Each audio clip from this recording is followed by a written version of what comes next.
Over 1 million Ukrainians without power after major Russian assault on energy system. Kyiv says the country's largest dam and hydroelectric plant were hit as Moscow unleashed 88 missiles and 63 drones. More than 1 million Ukrainians have been left without power after Russia launched one of its largest missile and drone attacks on the country's energy infrastructure to date. The Ukrainian Air Force said Russia had launched 88 missiles and 63 Iranian-made Shahid drones. Of them, 37 and 55 respectively were shot down, but others hit the country's largest dam and caused blackouts in several regions, and killing at least 5 people. The strikes came as the Kremlin stepped up its rhetoric over the conflict, saying that Russia was in a state of war in Ukraine and casting aside its usual depiction of the invasion as a special military operation. Russia's defense ministry said it launched the massive airstrikes as revenge for Ukrainian attacks on its border regions over recent weeks. Several major power facilities were hit in the southeastern Dnipropetrovsk region, including the country's largest dam and the Dnipro hydroelectric power plant, one of Europe's biggest. Ukrainian authorities said there was no risk of a breach, but a generating unit was in critical condition after dramatic images posted online showed a fire at the dam. The enemy is carrying out the largest-scale attack on the Ukrainian energy industry in recent times, said the energy minister, German Galashchenko. The goal is not just to damage, but to try again, like last year, to cause a large-scale failure in the operation of the country's energy system. Russia routinely struck Ukrainian power and hydroelectric plants, substations and heat generation facilities in the winter of 2022-23, leaving the average Ukrainian household without electricity for weeks, but the country appeared better prepared and able to shield its energy infrastructure in the early months of the second winter of the war. A delay in vital U.S. aid has however significantly weakened Kyiv's ability to withstand attacks. Ukraine's President, Volodymyr Zelensky, sharply criticized the continued uncertainty over Western support. Russian missiles have no delays, unlike aid packages for Ukraine, Zelensky wrote on social media after Friday's attacks.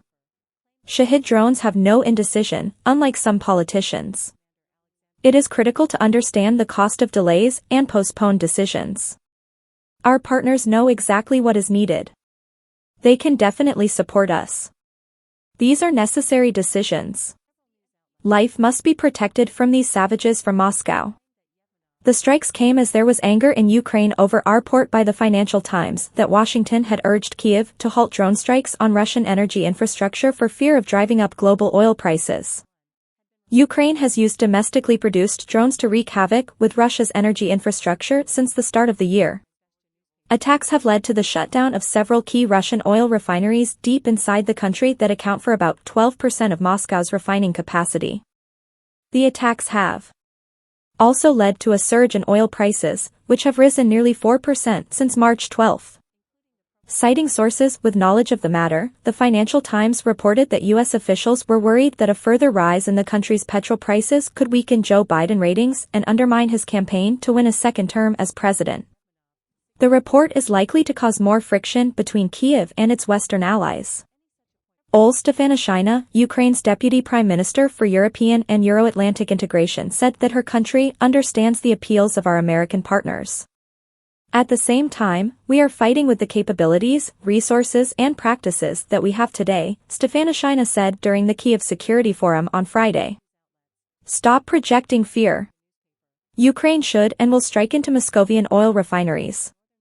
This is the most effective energy sanction so far, wrote Daria Kaliniuk, the executive director of Ukraine's Anti-Corruption Action Center, on X.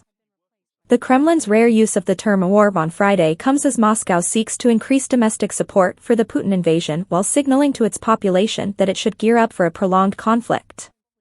It started as a special military operation, the Kremlin spokesperson, Dmitry Peskov, said. But as soon as the collective West became involved in this on the side of Ukraine, it became a war for us. The Kremlin has taken a notably more aggressive line towards the West since the French President, Emmanuel Macron, opened the door to sending European ground troops to Ukraine.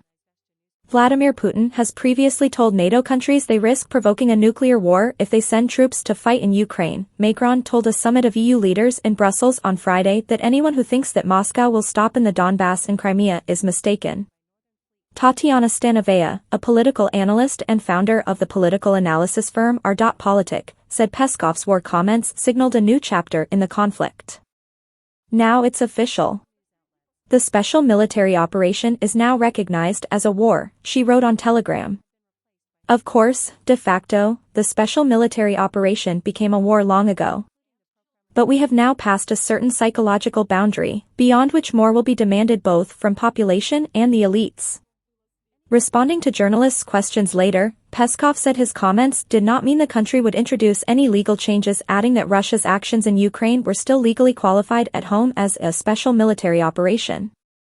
Moscow has shown no signs it plans to slow down its assault on Ukraine 2 years after launching a full-scale invasion, but the International Monetary Fund's (IMF) Executive Board said on Thursday that it expected the war to wind down by the end of 2024. A senior IMF official made the comments as the organization approved a third review of Ukraine's $15.6 billion, £9.2 billion loan program, allowing the release of $880 million for budget support.